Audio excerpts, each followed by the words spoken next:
Revenge and Redemption, Sabalenka v. Anisimova in final, UE, Flushing Meadows, New York. Dates, 24 August 7 September.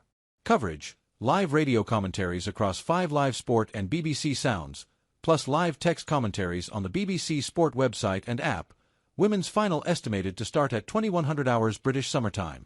After reaching the US Open final, both Aryna Sabalenka and Amanda Anisimova leaned back and let out almighty roars of relief. Both have faced adversity this year. Both have come within touching distance of glory, only to fall agonizingly short. Sabalenka, the world #1 and defending champion in New York, has suffered defeat in the Australian and French Open finals this year.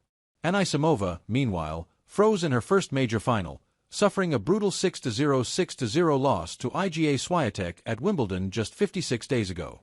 Sabalenka's ability to overcome the ghosts of this year's Grand Slams will be crucial to her bid for a 4th major singles title, and the same can be said for Anisimova. On court, both Sabalenka and Anisimova are big hitters with fearsome ball-striking abilities. But the pair are also prone to showing their emotions and, in some cases, allowing them to take over. The pair have faced each other twice this year already. Belarusian Sabalenka came out on top in the last 16 at Roland Garros before American Anisimova produced a stunning upset in the Wimbledon semifinals. The pair are undoubtedly similar. But on Saturday, there will be one key difference. Only one will end the night as the US Open champion. Controlling emotions key to Sabalenka triumph, compelling character on and off the court, Sabalenka wears her heart on her sleeve. While endearing to tennis fans, it has proved costly on the big stages. All 3 Grand Slams this year have ended in devastating defeats to American opponents. Madison Keys out-hit Sabalenka in Australia. Coco Gauff outlasted her in Paris before Anisimova stepped up another gear at Wimbledon. Sabalenka's passion and desperation to win has often erupted into frustration and fury, while her eagerness to overpower her opponents can cause her to become error-strewn. Sometimes that emotion has spilled over into her words.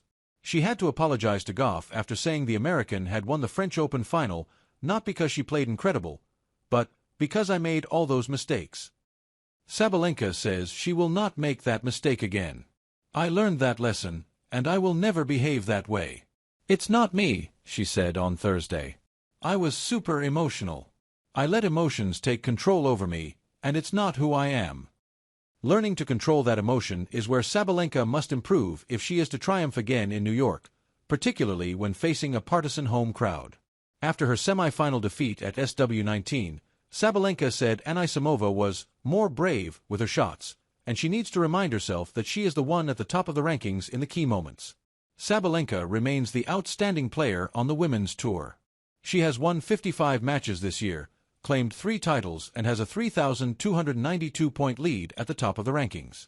She is the first woman to reach both the Australian and US Open's finals for 3 consecutive years since Martina Hingis in 1999, as well as the first to reach 3 major singles finals in a calendar year since Serena Williams in 2016. But, for all those impressive statistics, ending 2025 without a Grand Slam would potentially be disastrous to a serial winner like Sabalenka. Anisimova's attitude shift paying off. For any player, reaching a Grand Slam final is the pinnacle of the sport. Anisimova achieved that in July, having failed to make it through qualifying the previous year. But to go from suffering a demoralizing defeat at SW19 to reaching a second major final just 2 months later is simply astonishing. Anisimova's US Open run has been an immense show of character and resilience. Her steely determination helped her brush off such a brutal defeat, as well as making her a fearsome opponent.